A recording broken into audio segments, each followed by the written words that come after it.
This is Pet Life Radio. Let's talk pets.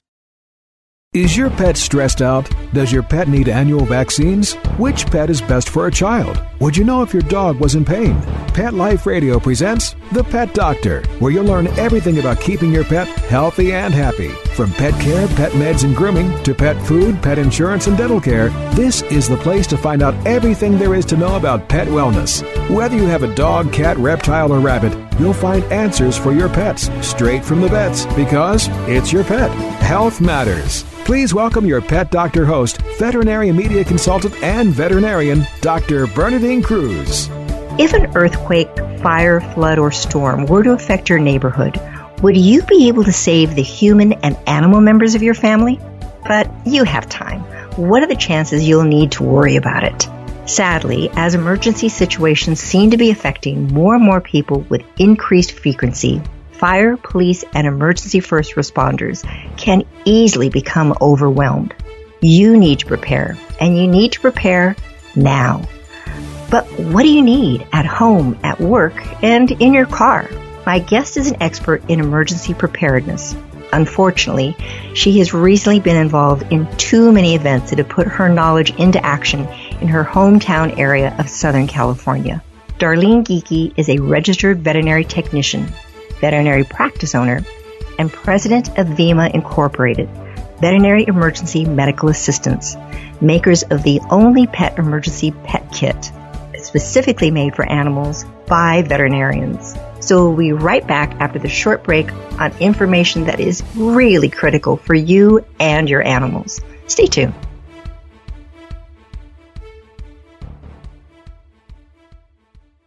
As you know, I love pets. I have 2 cats, and they have made my home their home. I just pay the mortgage. My bed, I got a bigger one. Why? Because the cats sleep on it. And yes, when you're sleeping with cats, you have to extricate yourself sometimes because you dare not move them. That is their space. That's all the stuff that I can live with. What I can't deal with is a messy litter box that stinks. So I use Arm & Hammer Clump and Seal. It clumps tight around the odor and destroys it for 7 days of an odor-free home. Guaranteed. I do recommend, however, that you scoop daily, but sometimes life gets in the way because I find an odor-free home is a happy home for me and my cats. Arm & Hammer, more power to you. Let's Talk Pets on PetLifeRadio.com.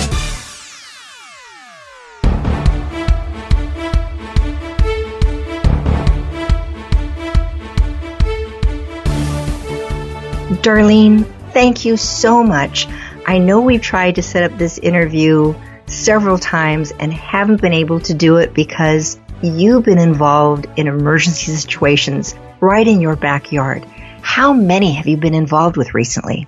Well, this year alone, we've had probably 6 or 7 because we had the earthquake, and then we had 5 fires just recently in the last month.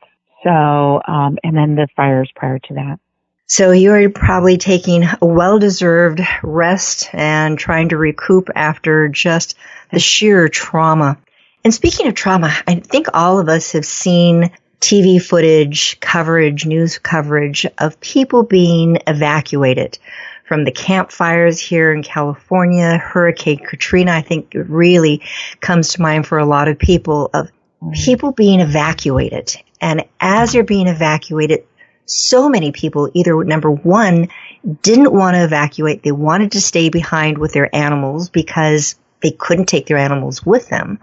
Or they left them behind thinking, oh, they'll be safe. Tell us about evacuations. I believe that there's now national legislation that people have to be able to take their animals to shelters, and the shelters have to accept them. But is that all shelters? No. So, in the last 5 years, our disasters have grown, and we're hoping, I think the message now is about preparedness and evacuation and how there aren't enough first responders. So 49% of people in the U.S. still believe that first responders are going to come in and help them, and there aren't enough. And we have to really understand that The legislation really doesn't force anybody to be prepared. There are some bills that we're trying to get passed to hopefully require larger facilities, businesses, rescues, even boarding facilities to have enough crates. But it really is up to the individual person to be prepared and make sure that they have crates. Not all shelters accept pets. The Red Cross, it's a very new thing for them in this past year that they are allowing pets into shelter, but there's a lot to navigate that they're still trying to figure out. One, it's up to the individual shelter whether they will allow pets in. Two, you need to have a crate. You can't be allowed in the shelter without proper crate for your pet, whatever that may be. In the state of an emergency, it is the law that a hotel cannot turn you away and they cannot inflate the price. Now, can they turn you away if you have some rare species or monkeys? Absolutely. But a dog, cat, or a pocket pet? No.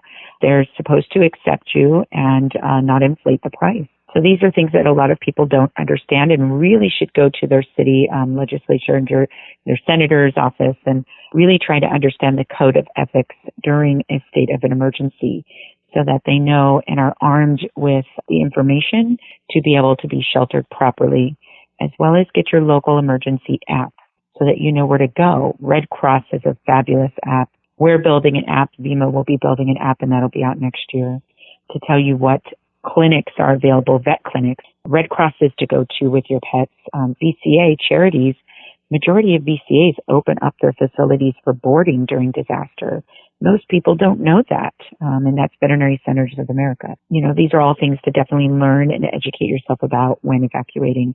And when they do tell you to evacuate, you need to evacuate. Your home is just a home. It's a vessel. If you lose it, I understand it is devastating. But if you lose your life or your animals, it's far more devastating than an item.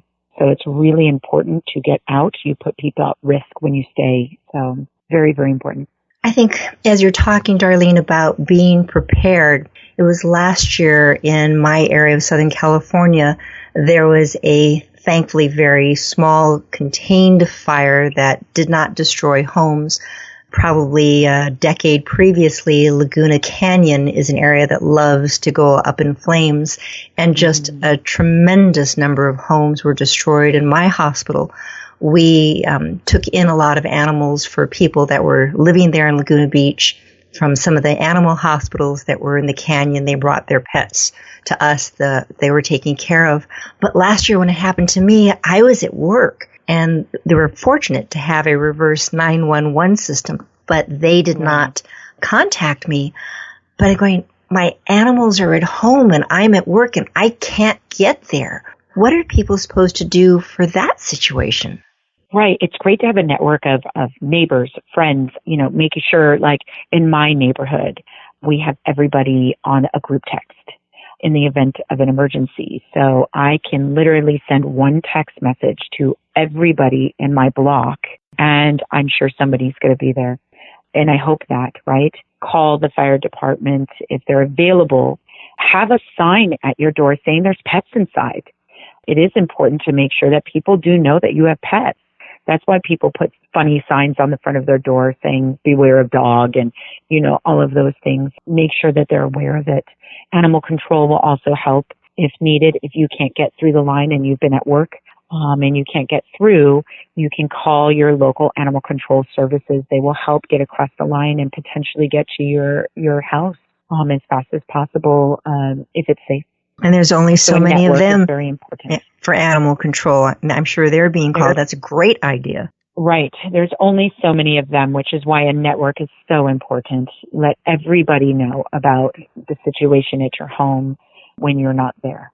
And we have the same, and I love your idea, we have the same situation in my neighborhood. So we have a group text, and I have a cling on my window that says, in case there is a fire, emergency, whatever, that there's 2 kitties inside.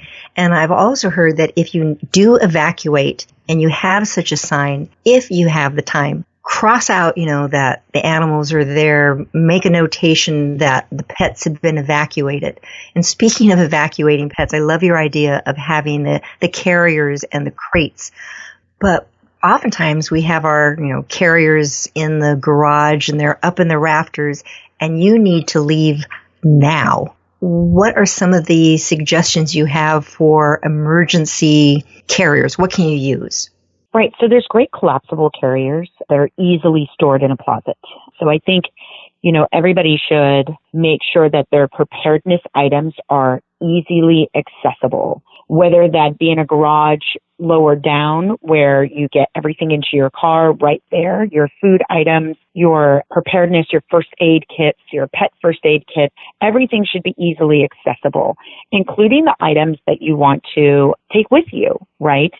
So this is why it's very important on first sign of evacuation.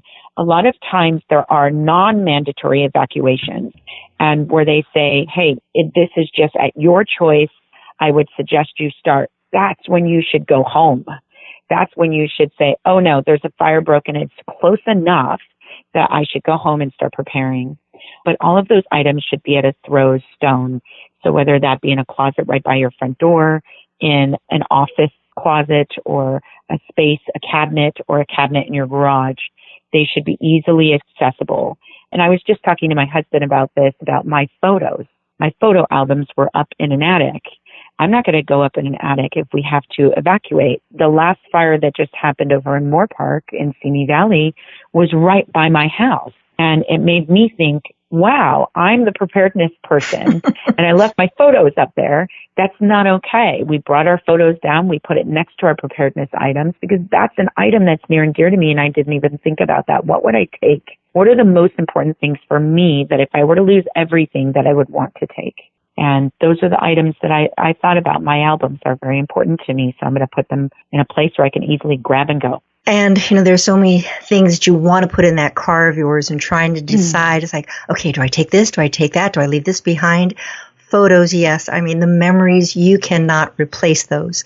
So with so many people, we're the age where we still have lots of photo albums and things like that. Taking the time to go ahead and actually, myself. Well, yes, but to go ahead and scan them. Right. Digital is everything now, and that is a great way to prepare is putting everything on digital CDs or digital component on the cloud so that all of your old photo albums from histories beyond, these are my grandmother's photos as well, so are all in a digital component. I definitely think that that's a fabulous idea. Making sure, too, that you've cataloged the things in your home periodically. One of the things that our app is going to have is a catalog system where you can take images of very important, expensive things in your home because if you do have a total loss, insurance is going to need those things. And the majority of the people that we met after devastation couldn't even remember what was in their home. It's such a shock. It's such a trauma. It's hard to remember all of these items. So it is important to catalog everything, including pictures of your pets, identifying markers, microchip numbers. Make sure you have an app with your veterinary clinic to get your medical paperwork or have a digital on your email or some way to access the pet records. One of the things you were mentioning, Darlene, and it's so true, it's like, okay, what did I have? What was in that room? Oh, I can't remember. And as we're chatting right now, it's like, oh yes, I should probably do this again. Most of us on our phones have a video app. So go through each room with your phone on and just record quickly going through the room, looking at everything, looking at the walls, looking at the furniture. So if you do have to put in the claim going, this is what it looked like before the fire. It's like, oh, okay. And, oh, I forgot about that. So you actually have photos. Yes, they're great. And videos. It's so easy. Just walk through your house, walk outside, walk around, take pictures of everything. And then it's on the cloud somewhere. And hopefully you're not losing your phone because if I were to lose my phone or my computer, it's like, that would be disaster. So have a hard drive backup someplace too. Absolutely. And have somebody help you if you're not of the generation of technology. We have to keep in mind we have a lot of generations here, some that are really great with technology and some that aren't. Have your children help you or a family member help you or a friend help you to catalog those things if you're not technology savvy. And depending on how cautiously neurotic you want to be in situations like this, I think the more cautious we can be, the better. A very good girlfriend of mine that lives here in Southern California, she's originally from Michigan, and she got the training when she was back there with all the storms and everything else that she had to put up with. In her dog room, as she would call it, that's where the dogs were kenneled at night, she had on each of their crates, because they were all crated at night, their own emergency backpack with extra leashes and collars and food. She had in each of the bedrooms in a fairly decent sized house, she had an emergency kit. And it's like, so if the back end of the house falls into the abyss of Southern California, that front half you'll still be okay because you have your emergency kit. It wasn't in the back of the house. So you can have lots of kits all over. I have one in my car, so it has shoes. It has some of my animal supplies. I have a backpack, one for me, one for the pets in my downstairs closet, so I can get to it easily. And hopefully I never need it, and you go through your supplies every once in a while. Oh, speaking of supplies, what should you have in these kits? Right. So as far as pet kits are concerned, you want to make sure that you have a first aid kit and, make sure that it's one that is usable and good for animals. That's very, very important. A lot of pet first aid kits are human products that they kind of just put pet first aid on it, but the tapes and stuff don't work, so it's not really going to be helpful. So make sure that it's one that's actually created for animals using animal products. Make sure that if you have a cat, that you have a collapsible litter box. They're very easy to find. They fold up into a very small little square that you can put inside your emergency kit, and you just pop that open so that if you're in your car at a Red Cross or you're in a shelter, you have a litter box and a way for them to actually use the restroom. For dogs, cats, leashes are very important. Make sure that you have an extra leash or a collar or harness. Make sure that you have food source. Lots of animals are on special foods and special diets, and that's okay. And it's okay for you to put a little bag aside, but you're going to have to constantly be changing that because those expire very quickly. In our kits, we actually developed a food that was vacuum sealed so that it lasts for 5 years on the shelf life. It may not be your dog's favorite food, but in a disaster situation, you only need to last about 3 days. So the studies have shown 3 to 5 days at max. So as long as you have something to at least get you through so that you can get to a store or you can get the appropriate food for your pet, have that as a backup. Some food is better than no food, you're right. Right. And very important to have a reliable sourced food. One thing that we noticed at the fire was a lot of people were dropping off their open bags of food to help donate. Well, you don't know how long that's been open, if it's moldy, if there's something wrong with it. And the last thing you need is your dog to get sick or your cat to get sick or your pet to get sick. So make sure that you have something like that. And you can even vacuum seal your own food. Great idea. To make it last a little bit longer.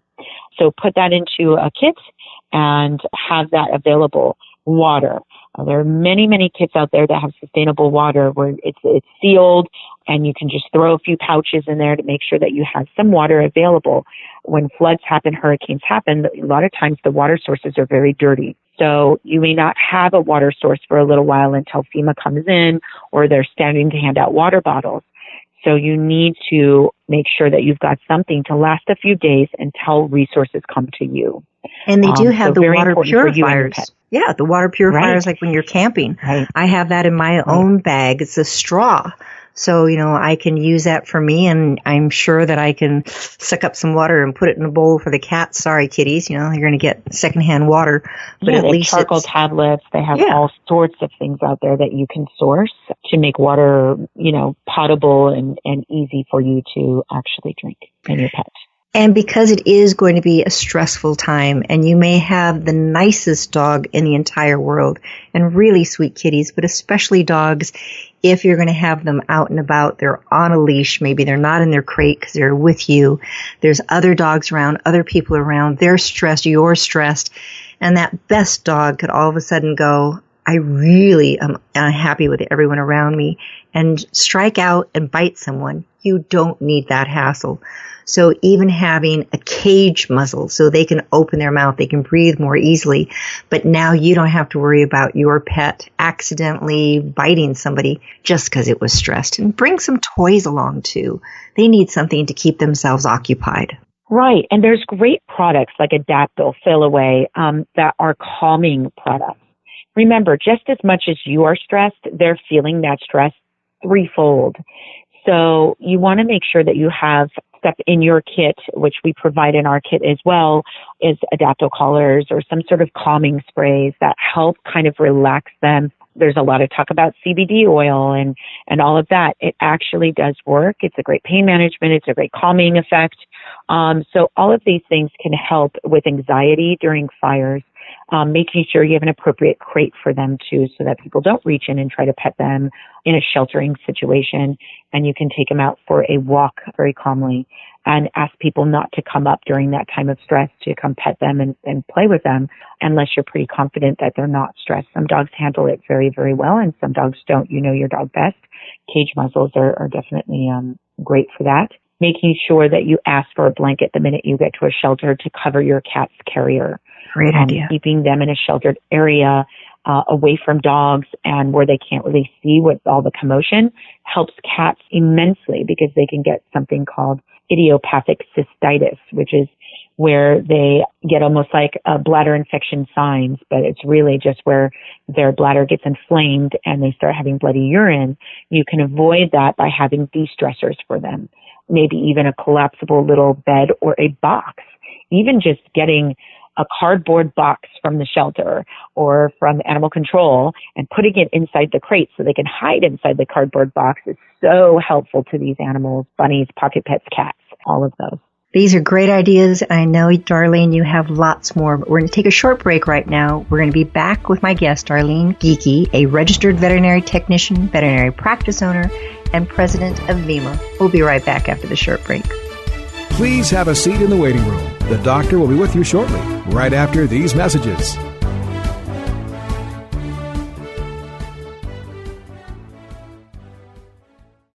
So now I've got this pack of 4 Shar-Pei rescue dogs. Jimmy, Coco, another Shar-Pei, 1 pug who is Joe. I have stuck with the Dinovite for, oh my goodness, probably 5-6 years.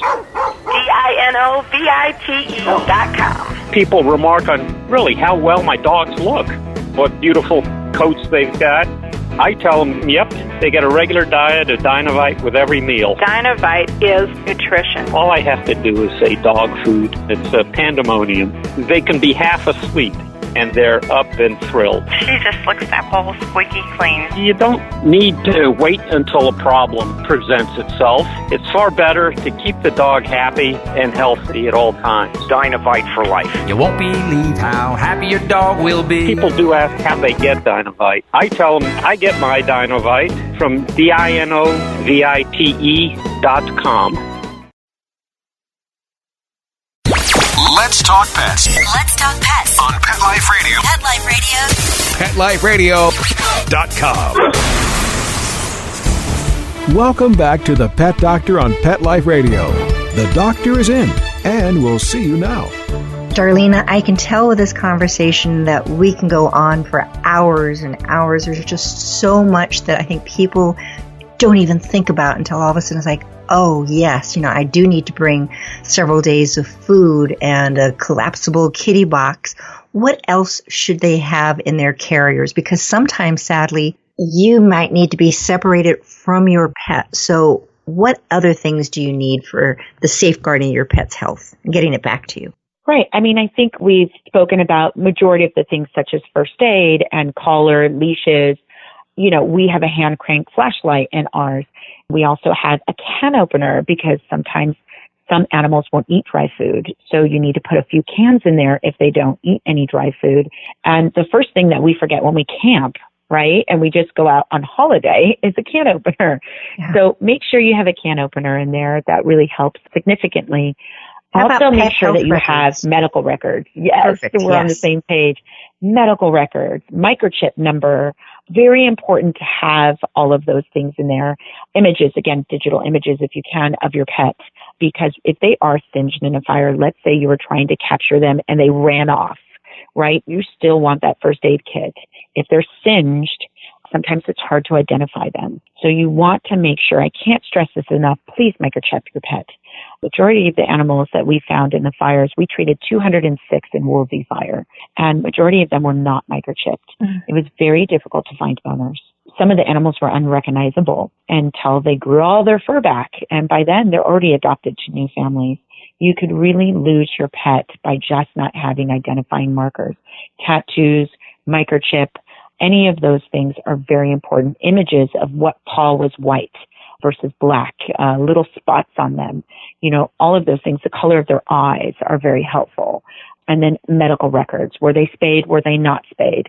All of these things are helpful to us to identify the owners when we're doing veterinary care. And one of the things, clients will bring in their cats and, sometimes a little on the pudgy side, definitely well cared for animals. It's like, so does your cat wear identification at home? Oh no, it's totally indoors.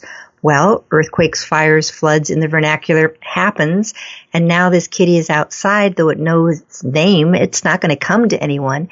And oftentimes people don't realize, microchips. This is if it's not a major disaster, or somebody just picks up your kitty and doesn't know that there's a microchip and where do I take it, etc. So I agree with you. Microchips are absolute lifesavers, but I love all pets, even indoor cats, to wear collars, and kitties, those breakaway collars. So it gives them a chance in case they do get caught on something that it's going to break open and they can escape the collar. But Darleen, this is a question I've always had. If there is an emergency and for whatever sad reason, you cannot, like my cats, one of my cats is just this scared kitty. And for me to try to catch the cat under the best of conditions, like take it to my office for an exam, is not easy. So do you leave them in the house with everything closed up?